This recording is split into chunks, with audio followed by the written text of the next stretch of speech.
Bismillahirrahmanirrahim. Assalamualaikum warahmatullahi wabarakatuh. Perkenalkan, nama saya Sri Mawaddatul Aini dari kelas PAI 5J.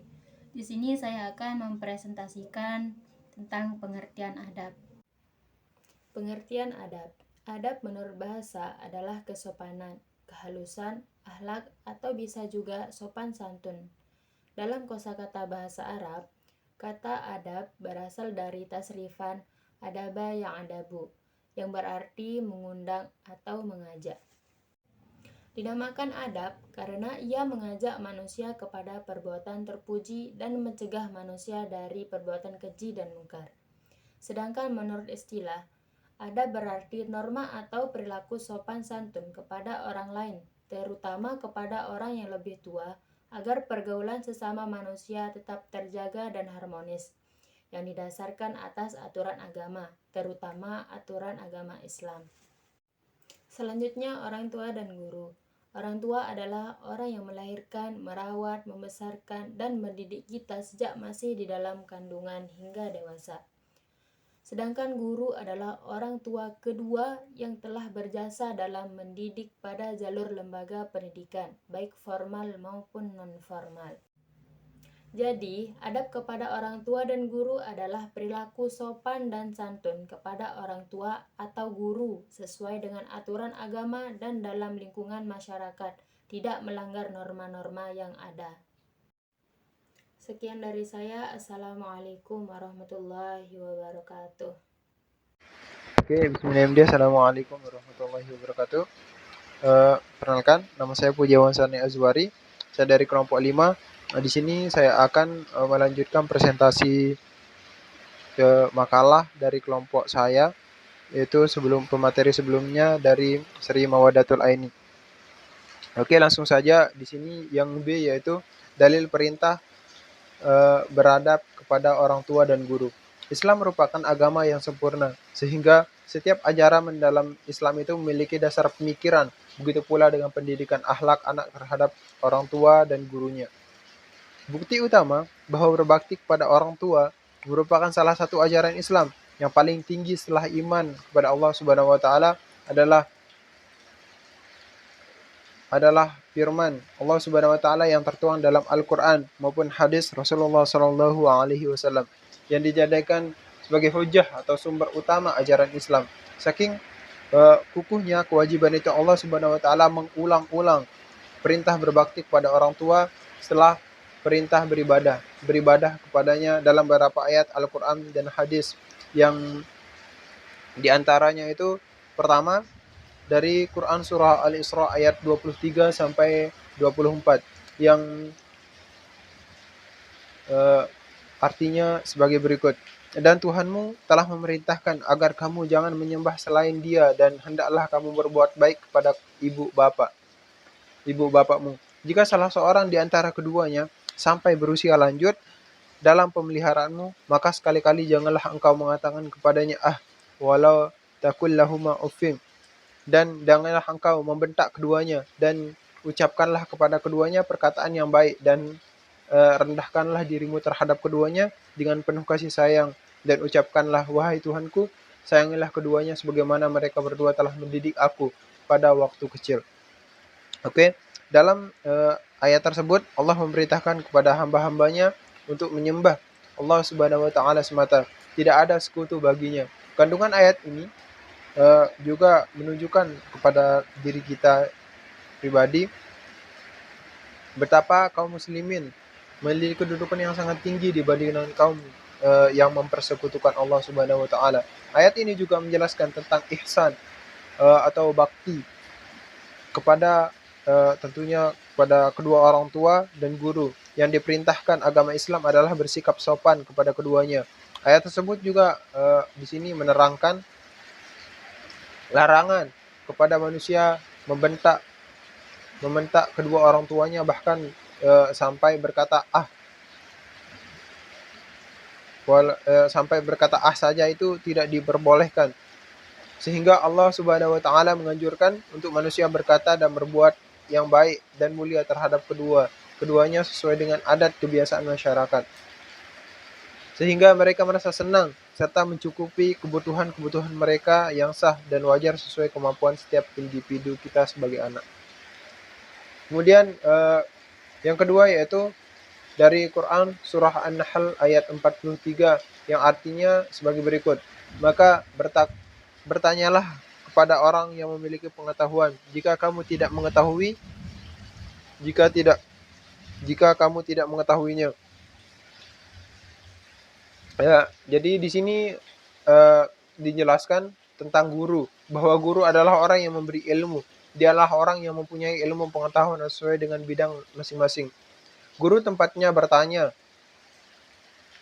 bagi orang yang membutuhkan pengetahuan atau orang yang tidak mengetahui sesuatu tentang suatu ilmu tertentu. Oleh karena itu, guru itu wajib dihormati dan dihargai. Oke. Yang ketiga yaitu adalah dari Quran surah Al-Baqarah ayat 83 yang artinya sebagai berikut. Dan ingatlah ketika kami mengambil janji dari Bani Israel, janganlah kamu menyembah selain Allah Subhanahu wa taala. Berbuat baiklah pada kedua orang tua, kerabat, anak-anak, yatim dan orang miskin. Dari ayat tersebut di sini kita diberikan penerangan bahwa perintah beribadah hanya kepada Allah Subhanahu wa taala yang disusul dengan perintah berbakti kepada orang tua. Walaupun memang mengabdi kepada Allah Subhanahu wa taala itu harus ditempatkan pada tempat yang pertama karena dia adalah sumber wujud manusia dan sumber sarana kehidupan. Setelah itu baru kepada orang tua yang menjadi perantara kita lahir di muka bumi ini.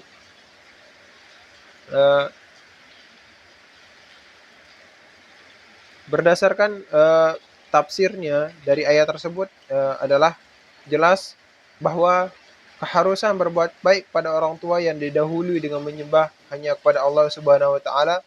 Berbuat baik tidak hanya kepada orang tua namun termasuk kepada kerabat, anak yatim, orang miskin atau wabil khususnya itu orang-orang terdekat kita yang bisa kita bantu.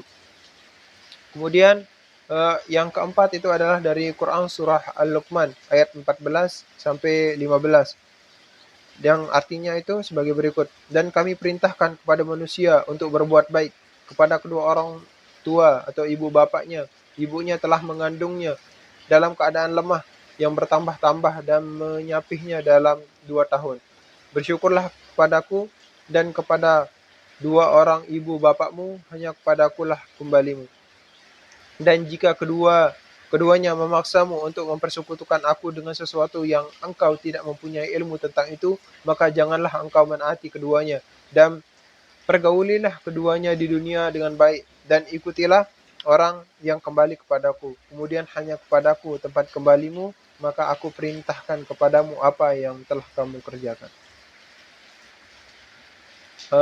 Dari ayat tersebut kita bisa menguraikan di sini itu adalah perintah menyembah Allah Subhanahu wa taala dengan perintah berbakti kepada orang tua. Dari sudut pandang struktur kalimah bawah yang tadi itu adalah perintah untuk menyembah Allah Subhanahu wa taala dan berbakti kepada orang tua. Itu tidak dapat dipisahkan. Akan tetapi di sini ketika orang tua sudah mengajarkan tidak sesuai dengan ajaran Islam, maka kita boleh di sana mengatakan tidak atau tidak mematuhinya. Jadi ketika seorang hamba taat terhadap perintah orang tua, maka dapat dikatakan anak tersebut juga melakukan perintah Allah Subhanahu wa taala. Akan tetapi ketika konteksnya itu masih dalam konteks agama Islam atau tidak dalam rangka mempersekutukan Allah Subhanahu wa taala. Kemudian kita lanjut kepada sumber yang berasal dari hadis, yaitu pertama di sini dari hadis riwayat Bukhari dan Muslim dari Al-Wahid bin Aizar. Dia berkata, aku mendengar Abu Umar Asy-Syaibani berkata, pemilik rumah ini, seraya menunjukkan dengan tangannya rumah Abdullah, mengabarkan kepada kami, ia berkata, aku telah bertanya kepada Nabi SAW, apa perbuatan yang dicintai oleh Allah Subhanahu wa taala? Kemudian beliau bersabda, salat pada waktunya. Kemudian aku bertanya lagi, kemudian apa ya Rasulullah? Kemudian Rasulullah SAW menjawab, berbakti kepada orang tuamu. Dan aku bertanya lagi, kemudian apa ya Rasulullah? Kemudian beliau menjawab, berjihad di jalan Allah. Abdullah berkata, beliau menceritakan hal-hal itu kepadaku. Kalau aku meminta tambahan kepada beliau, niscaya beliau akan menambahkan kepadaku. Hadis riwayat Bukhari dan Muslim. Oke, dari hadis tersebut menjelaskan bahwa menghormati atau berbakti kepada orang tua lebih utama daripada jihad. Jadi di sini untuk apa kita pergi jauh-jauh menyuarakan untuk berjihad, akan tetapi orang tua kita saja masih kita kita lalaikan. Maksudnya di sini itu adalah mungkin dalam kehidupan sehari-hari, baik dalam lingkungan masyarakat dan sekolah, dan tentunya orang tua itu sering kita bentak, mungkin sering kita tidak menaati apa yang mereka perintahkan, itu segala macamnya. Kemudian hadis yang kedua itulah hadis riwayat Ahmad yang artinya sebagai berikut. Dari Ubaidah bin Samit berkata, Rasulullah Shallallahu Alaihi Wasallam bersabda, tidak termasuk golongan kami orang yang tidak memuliakan yang lebih tua dan menyayangi dan